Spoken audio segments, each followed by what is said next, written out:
Leafs Nation, after a whirlwind round one where your Toronto Maple Leafs beat the Tampa Bay Lightning in 6, the blue and white are back home at Scotiabank Arena, getting ready for Game 1 in round 2 of the 2023 Stanley Cup playoffs.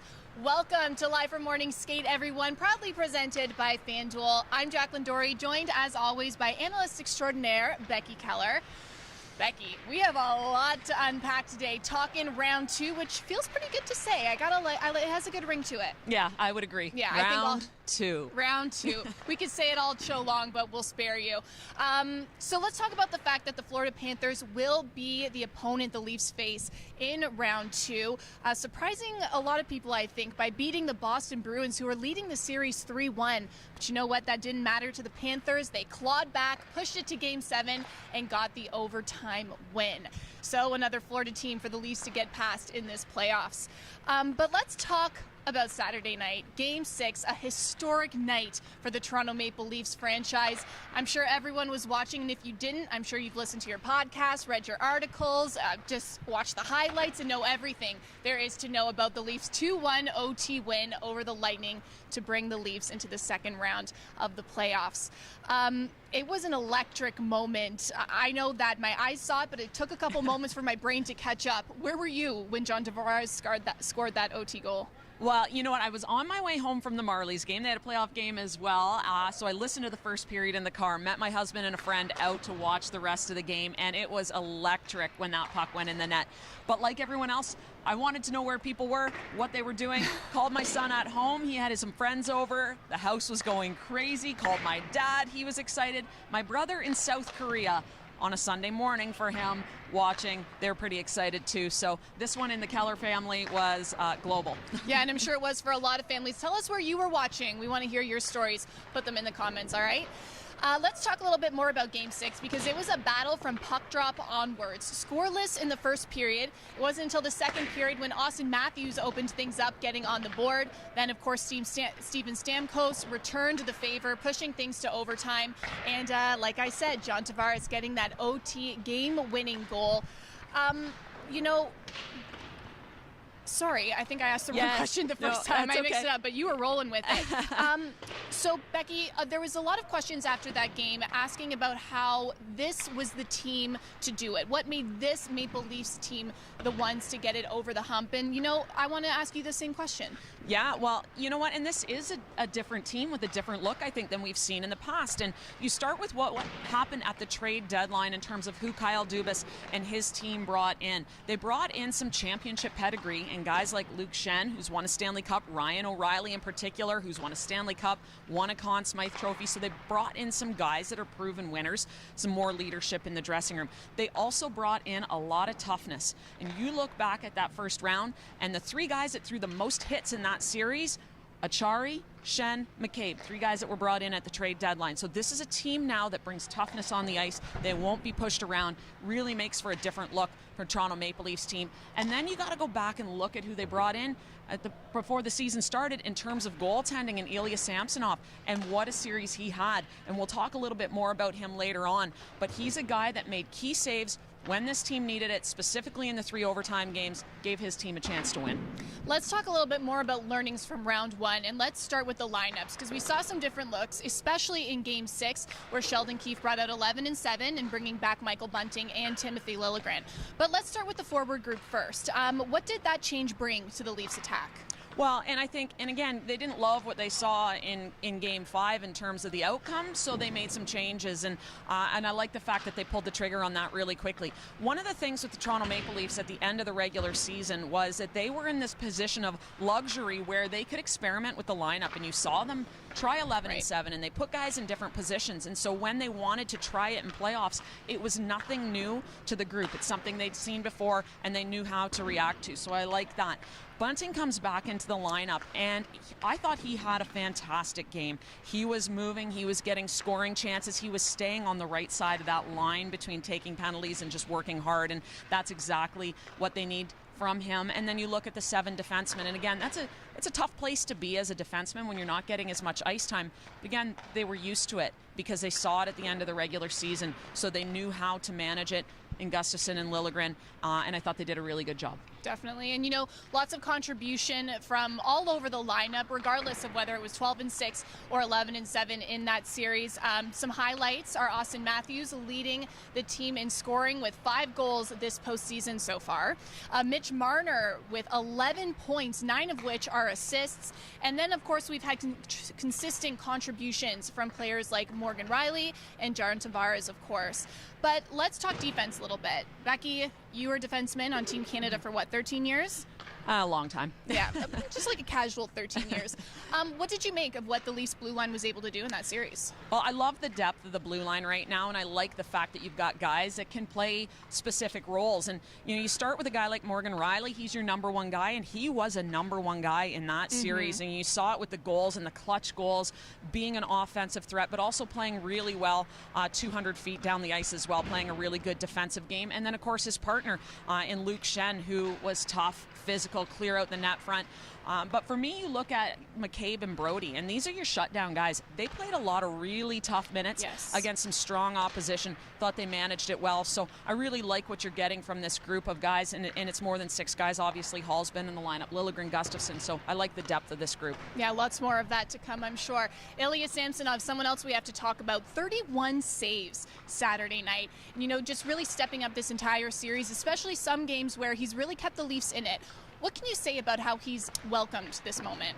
Yeah, and I think the big thing for any athlete, but in particular a goaltender, is how you react when things don't go well. And Game 1 was not a great game for the Leafs. Samsonov was not happy with his performance. So how do you respond to that? And his response was spectacular.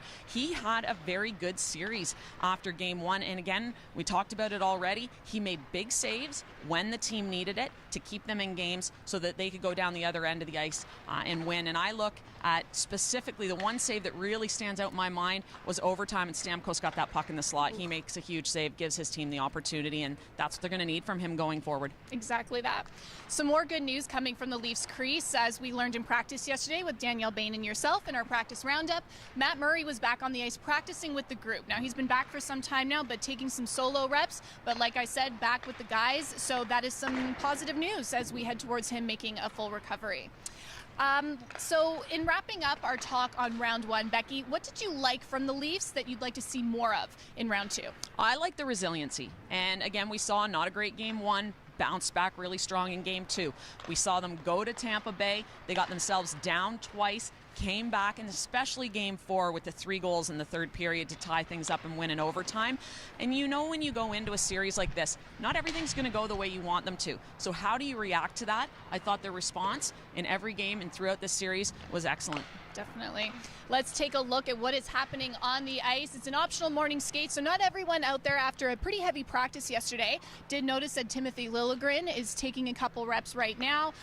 He will be back in the mix, it seems, along with Zach Aston-Reese, looking like the team will go back to 12-6 after practice yesterday. Yeah, looked like that, and you've got O'Reilly on the ice. He's typically out there for the optional pregame skates, Giordano, so few familiar faces. Most of the guys taking this one off. Again, it is optional, and they had pretty lengthy practice yesterday to prepare themselves. Yeah, all 3 goalies as well on the ice today. Not all of them obviously taking shots, but nice to see 3 guys out there. All right, let's dive in to round 2, Game 1 of the series versus the Florida Panthers, a team who has really defied the odds, taking down the Boston Bruins in round 1, a series they were trailing 3-1 at one point against a team with a historic 65-win season. When we take a look at the regular season, though, the Leafs won 3 out of their 4 matchups, 2 of which were big overtime goals. So despite the fact that the Panthers will likely be coming into the series with a lot of confidence, what can the Leafs do to, really match that energy? And what are your interpretations of this matchup? Yeah, well, I think if we look at this matchup, you're expecting a really close, hard-fought series of games. Again, they played them 4 times. They won 3 of those games. 3 of them went to overtime, so 2 overtime wins and an overtime loss. So it's not going to be easy, and you've got a Florida team that has just pulled off bit of a miracle, I guess you could say, in terms of coming back in the #1 team in the league. So you know it's going to be tough. You know this team's going to throw a hard forecheck at you. You know this team can score. I would expect it's going to be a very tough, hard-fought series. Let's take a closer look into how the Panthers performed in round 1, because they actually have the second highest goals against average out of all the postseason teams, letting in almost 4 goals a game at 3.86%. So what defensive strategy are you expecting to see from the Panthers, and what will the Leafs have to do to get through it? Well, I think the defense for them is going on the offense. And again, we talked about their forecheck. I think the first thing for the Leafs is breaking through that forecheck. They've got a defenseman in Brandon Montour who loves to jump up into the rush, add a little bit more offense. He's been very effective for them. So for the Leafs, it's just getting back, transitioning quickly, getting up ice. Because I think once you get down ice, they do give up a lot of goals, and we've seen that. Now, they do have a Vezina Trophy winner, and we'll get to him too, former Vezina Trophy winner in net, so you got to manage that as well. But I think for the Florida Panthers, the best defense for them is a good offense. Definitely. And you mentioned Brandon Montour, who's proven he is almost equally as threatening offensively as he is as a defender, scoring 5 goals in that series, including the game-tying goal in Game 7 with 59 seconds on the clock. So got to keep your eye on him till the very end. No doubt the Leafs have had some conversations about that. And of course, we can't talk about a Panthers game preview without mentioning Matthew Tkachuk. He's going to be an agitator this series. We know the Leafs locker room has talked about this already. And of course, the 25-year-old has been contributing this entire series. 11 points, or sorry, last series I should say, 11 points versus Boston, including 5 goals. You know, that lineup with him and Carter Verhaeghe and Sam Bennett really gave the Boston Bruins a run for their money. So what will the Leafs blue line have to do to really stop the production from those players? Well, you got to expect them to be tough again down low. So for the Maple Leafs, they're going to see again that heavy pressure. They're going to need to win battles down low. They're going to need to win the net front as well, and just do whatever they can to get pucks out, whether it's chipping them out. Same thing on the boards with the forwards chipping pucks out, because they're going to come at you hard. You got a guy like Tkachuk. You know he's going to be a pest. And he's going to be in there, and he's going to be talking, and he's going to be in your ear. So again, for the defenseman, it's not letting that rattle you, staying on the right side of that line between physicality and taking penalties. You know what to expect from him, and sometimes I think as a defenseman, that's the biggest thing. You know what he's going to do, what he's going to bring, so you're prepared for that. Again, stay on the right side of the line, stay out of the penalty box. Another area of the game I wanted to talk to you about where the Leafs could potentially take advantage is the power play. We all remember in Game 7, Panthers versus Bruins, the Panthers had some trouble staying out of the box, and they actually have a penalty kill sitting 3rd last out of all the postseason teams. So how will the Leafs power play be able to capitalize on that? Well, yeah, and you look back to the 4 games that the Leafs played against the Panthers this season, and there was a game where the Panthers took 7 penalties. Wow. So maybe an opportunity for the Toronto Maple Leafs. Once the Leafs get in the zone and they get set up, this power play is dynamic, and we've seen it all year. It is one of the best in the league. Where there was some struggles against Tampa Bay was getting through the neutral zone and gaining entry into the zone. We saw them at practice make some adjustments to how they go through the neutral zone. I would suspect you're going to see that in the games. They employed that a little bit against Tampa Bay as well. So for them, it's just getting through the neutral zone, getting entry, getting set up, and then they are a great power play. Let's talk goaltending now. You mentioned him earlier, Sergei Bobrovsky, a bit of a different look than what the Leafs face in round 1 versus Andrei Vasilevskiy. One of the best goalies in the league, which, you know, the Leafs were able to manage. So what can you tell us about Bobrovsky and kind of how he compares to Vasilevskiy? Well, he's another goalie that can win you games, and we saw that. And he didn't actually start the series against Boston. He had been out at the end of the season. Alex Lyon had been playing so well that they started him. Things didn't go the way they had planned, so they put Bobrovsky in for Game 4. Not a great Game 4, but 5, 6, and 7 were spectacular, so he can win you games. What the Leafs did against Vasilevskiy was get traffic to the net. They made sure Vasilevskiy couldn't see all the shots that were coming through. And you get that net front presence for rebounds, for tips, for screens. It doesn't matter how good the goalie is. If you can't see it, he's not going to stop it. I think they're going to employ the same tactic here. Taking into account all we just talked about, if you could boil it down to 1 or 2 things, what will be the key for the Leafs getting a win in Game 1 of round 2? Well, I think for me it's puck management, because we saw that in the Boston series. Boston, who outplayed Florida at times, but it was key turnovers in the defensive zone that led to goals. You know this Florida team's got great offense. They can be opportunistic. You need to manage the puck coming out of your zone. All right, now that we know all we need to know about Game 1, it is time for my prop picks of the night presented by FanDuel. So as always, let's get started with our highest scoring period. I'm going with the second, Becky, because the Buds scored the most of their goals against the Panthers in the second during the regular season. And there's also the fact that the second is tied for the highest scoring period in round 1. So that's my logic. That's pretty sound logic. Ooh, that is music to my ears. So I'm gonna agree with you. I'm gonna go with the second period as well. Feeling good about that. FanDuel's odds for the second period being the highest scoring is plus 240. Now, will there be overtime? I know we spoke earlier about the fact that there were a lot of overtime games in the Leafs-Panthers regular season series, but I'm going with no, mostly because I think the Leafs got a couple days off and they're feeling good, and the Panthers, on the other hand, were pushed not only to Game 7, but an overtime Game 7. So I think the Leafs are coming in fresh, and I think they're going to get the job done in 60 tonight. I'm going to go with yes on this one. Ooh. These are two teams that had overtime 3 times this season already. Leafs just came out of a series where they needed overtime 3 times. I think they're going to need overtime here tonight. Fans are going to get their money's worth. We should have a game where, we do something every time we say the word overtime in this playoff series. The FanDuel odds for not going into overtime are minus 600. So that's all we have for you today as we start round 2. Leafs fans, I hope you are excited. I know we are here.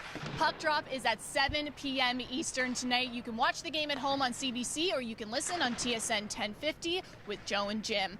If you're coming to Scotiabank Arena tonight, we can't wait to host you. Until then, I'm Jacqueline Doorey. Becky Kellar. Go Leafs, go.